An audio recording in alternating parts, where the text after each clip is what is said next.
This is the Everything Everywhere at Once drone, and it will change how we create drone footage. Now, I did not fly this shot, but I did help compose it, and I think that's the point. I'll explain.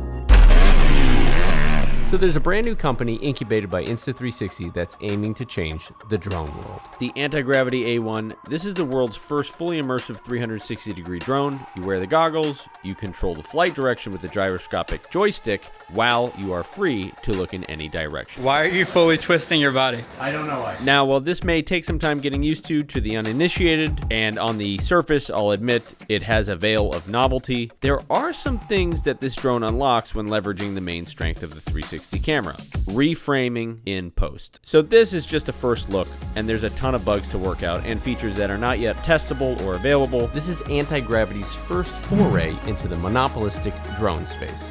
The question, do they have something good up their sleeves, or is this a dud? Special thanks to AntiGravity for sponsoring the event and flying Connor and I out here to play with some toys for the day. You alright? Yeah, I'm okay. So we're out here in, like, I don't know, Paris Valley, California or somewhere. AntiGravity, it's a new company. I guess they're flying a bunch of YouTubers out here. Where the hell are we? What up, dude? Hello, man. Good to see you in person. What do you know about what we're doing today? Well, I actually saw the drone. Oh, it's a drone. Yeah, it's a drone. They got us out of here for a drone. Who's that? What up, buddy? Yeah, it's the man. I didn't know you were coming. You weren't on the list. I didn't know you were coming. I was on the list. You're making that up. All right, don't take any of this review seriously. I have been compromised. They gave me a free bag of stuff. After a quick breakfast and meet and greet, we are given a brief presentation on the goods. Meet AntiGravity A1, the world's first 360 drone. To which Connor fully absorbed. Connor is so fired up right now. He saw F1 last night. He stayed up super late watching F1. That's a good idea. And now he's like 2 Adderalls deep. Now they're gonna put him behind the wheel. It was a midnight showing. I was like, I'm gonna go to sleep. It's actually kind of an interesting experience for me because I've never flown FPV before. I guess I'll give you guys a newbie's opinion. So on first look, the A1 is about the size and weight of a DJI Mini. It's a sub 250 gram drone, meaning it falls into the same category of drones with minimal flight restrictions and no registration or license required. And while this category typically targets consumers who are not in the professional space, one could argue this drone might be highly sought after by professionals who make a living from crafting highly engaging FPV drone shots. Just make sure your friends who watch the preview screen on your face bring along breath mints. Bro, you sure you want to go there? All right, wait. Okay, how do I go to sport? The hardest part of this learning curve is the fact that you don't fly backwards. Because the camera is 360, you really only need to fly it forwards, if that makes sense. Because you can view anywhere, there is no camera angle to change. So sideways, it's actually still going straight. It's kind of like a mind, it like warps your mind thinking about it, but you're only supposed to fly straight, because if you're going this way and you're looking backwards, it looks like you're flying backwards. So it makes it so that, like, you know, all the DJI drones, like the Mavics and stuff like that, they have sensors all over the drone to have like obstacle avoidance when you're going sideways or backwards. But the thing here is that you don't need any of that, so why put all those extra sensors in when you don't need them? Yeah, you're only flying one direction. Yeah. The camera and processor seem to take a page from the Insta360 X5 book. While the exact specs so far have not been confirmed, it will shoot 8K that we know, but I'm hoping they will have some lower resolution slow-mo options for reasons I will explain later. The most interesting thing about it is the retractable landing gear. With 180-degree camera lenses, one on top, one on bottom, the combined image completely stitches out the entirety of the drone. No props, no body, and with the push of a button, now no feet. Wow, you cannot see the stitching seam at all. I'm not sure exactly what the use case is just yet, but I like it. AntiGravity rented out this entire place for us so we can fly the drones on the track. We can even rig up cameras. These things do 65 miles an hour. You know how fast that is when you're like inches off the ground? It feels incredible. Here we go.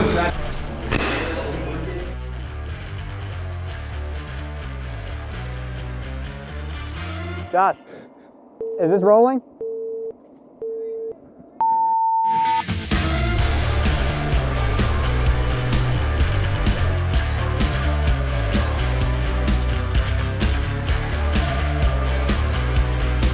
Totally wiped out. They kicked me off. Oh yeah, baby.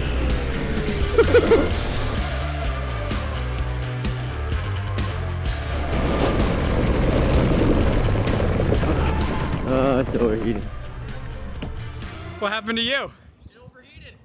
Oh, I spun out. That was my cart. Oh, that was you? That was me.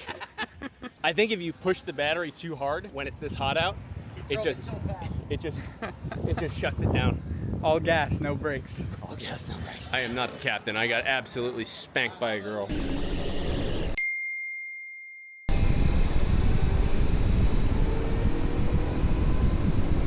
Now's the moment. We're about to try it. If you're a newbie drone pilot to like FPV and you don't know how to do those turns and corners and get super aggressive, this actually kind of makes it super easy. In theory, I don't know, is that right? You're only flying the drone straight and the camera itself can move anywhere. So as long as you fly it kind of close to the object, then in post, you can move the camera angle and slow it down and it looks like you did like a super gnarly FPV turn. That's in theory. Let's try it though. Now I will say it does take some getting used to. I myself have never flown FPV drones before and I was up flying it with some level of professionalism within a matter of minutes. How do I go? Do I have to hit the button? I'm flying this worse than I was driving the cars. What the hell? But let me be clear, this is not an FPV drone.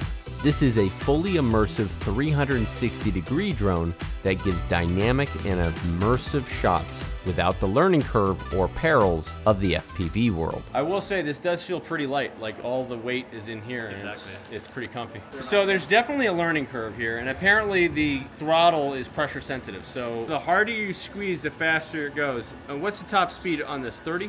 About 35. The clarity of your little screen there is actually, yeah, that's actually pretty good. Oh, easy. I am a little surprised how much I like looking like at your screen. Yeah, hey Connor, you hear that? Yeah? It's What? lunchtime, bro. I'm not getting out of this. This Yeah. is why. Well, that's a fault. After lunch, I got to thinking of the utility of these extreme reframable shots and where they could play a role. And I found someone who'd already been doing them with much success. Reframing shots in post that, dare I say, look drone-like? Meet Stephen Donovan and his 30-foot extendable pole. You invented this pole. Yeah. Now these shots are done with the Insta360 X4 or X5, and there's probably as much of a learning curve with a rod that long, but there's no denying it. These are sick, and Stephen is onto something. Now imagine all of that, but in drone form. All right, chat. Give me the tips. Connor definitely needs to know that, but I could use some tips. Sure thing. To boost your lap times on the go-kart track, What can I say? I guess I'm a poor loser.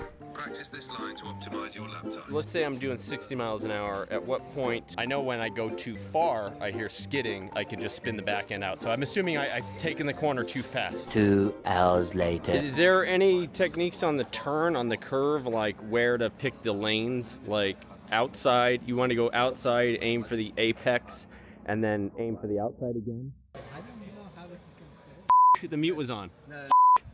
I got the pro telling me what to do. Once you hit turn 3, you're gonna hit that elevation, and once that elevation comes to its peak and you're starting to go straight, you're gonna just accelerate. Final racer, let me race again with the big boys. Hopefully my cart doesn't overheat, I guess.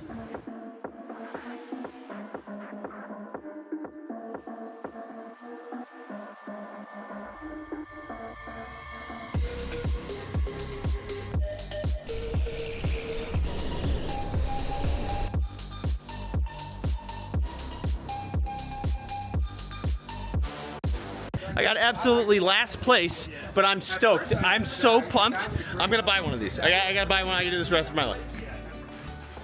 I guess this is supposed to launch January of next year, and the timing couldn't be better. Who knows what's gonna happen with DJI and the whole drone ban? At least for us Americans, maybe it's not such a bad thing that another company is in the drone space. I do like the fact that they are conflict-free. They have this software that can tell if the props are spinning faster than normal without climbing, suggesting that there is like an additional payload attached to it, and so the drone in that case would just self-land. That's kind of thoughtful programming. But let's talk optics. My first impression, yeah, you can look around everywhere at once, and there's a cool novelty to that, and I'm sure there's a whole demographic of VR people that totally geek out looking around in 360 at whatever it is that VR people look at in their free time. But in terms of professional use with like content creation, I think this drone is super cool and will definitely find a home, especially in the FPV world. But it has a few hurdles that it's gonna have to cross first. The launch video shots are just kind of blowing my mind. And they definitely have that classic, you know, push of a button, Insta360 mobile transition thing. I can definitely see Insta360's helping hand here. If I'm honest, the shots that I personally took are not nearly as impressive as the launch video. Now, albeit I only had the drone for, you know, like 30 minutes tops, but I think the larger issue is that I was actually using it wrong. Here's what I mean. Flying a 360 drone like a normal drone just won't cut it because of the optics, of how wide the lens is and how small the sensor is. It just won't look as good as, say, something like, you know, a DJI drone with a fixed 24mm lens. You really shouldn't compare. I mean, if you think about it, a normal drone, you turn the entire lens and sensor to film a subject, and on a 360 drone, you're filming everything, but how much of that sensor and lens is gonna be used to fill this little tiny square box in this one direction that you choose later in post? You're gonna have some significant image loss and quality here, but there are some tricks that will make it look better, and I think the trade-off is worth it if you know what you're trading for. You're trading for insanely impossible dynamic moving shots that even the best FPV drone pilots in the world struggle to get. And they are so friggin' simple to shoot. You're basically flying in one direction and then you manipulate it in post. But the first trick is you have to have your subjects close, like really close. Like Stephen Donovan on a 30-foot pole about to take your head off in the turn, dangerous close, you know? Or like my buddy Gene, Potato Jet, who shot this banger of a video here. I'm so friggin' jealous. Yo. You flew this drone shot of the dirt biker with the new anti-gravity drone? Yeah, how'd you know? You son of a bitch. Dude, that shot is so fucking incredible. How'd you get that shot? So that's this guy, Jared McNeils. He's like a freestyle champion. He knows what he's doing. Like, how close were you to that dirt bike rider?